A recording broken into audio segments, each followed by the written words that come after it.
Hi అండి. ఈరోజు మనం మా ప్యాలెస్ అయితే చూసేద్దాం.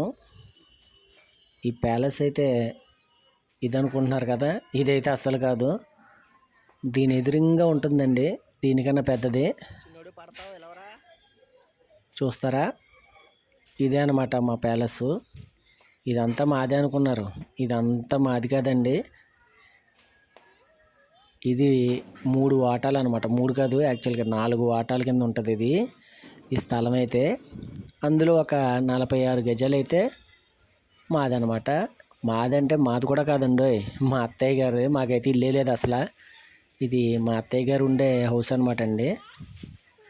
ఈ హౌస్లో ఎలా ఉందో ఒకసారి చూద్దాం. ఇది పక్కన వాళ్ళ పెద్దల్లుడు అయితే ఉంటాడో,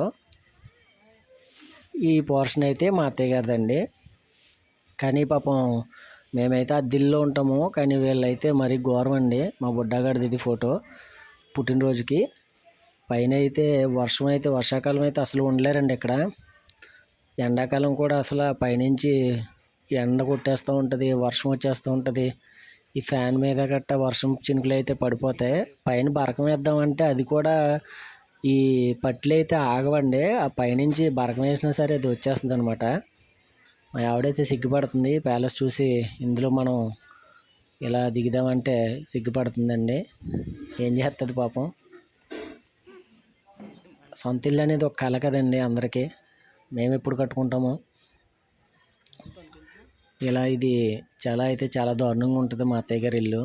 ఒకసారి వంటగదిలోకి వెళ్ళి కూడా చూద్దాం ఎలా ఉందో, మీరు చూద్దరు కానీ. ఇదేనండి వంటగది. లైట్ ఏమందాం మా ఆవిడని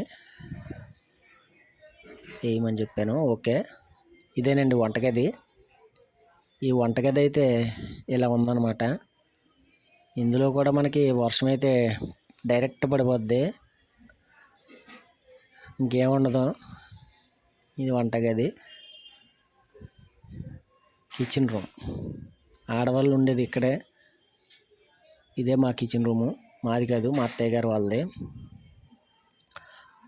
ఇది మొత్తం 4 సెంట్లు అండి. 4 సెంట్లకి కొద్దిగా తక్కువ అనమాట. అయితే మా అత్తయ్య గారు వచ్చేసరికి 46 గజాలు ఎంతో వస్తుంది అనమాట. అది బొడ్డ ఇల్లు. ఒక ఇల్లు కూడా కట్టుకోవడానికి చాలా ఇబ్బందిగా ఉంటుంది. ఇదైతే వాష్రూమ్ అండి. ఈ పక్కన అయితే వాష్రూము. ఇదేనండి హౌసు. ఇలాంటి హౌస్లో ఇంకా చాలామందే ఉంటున్నారు. సొంత ఇల్లు లేక అద్దెళ్ళల్లో ఎలా ఉన్నాయి మొత్తం అన్నీ కూడా.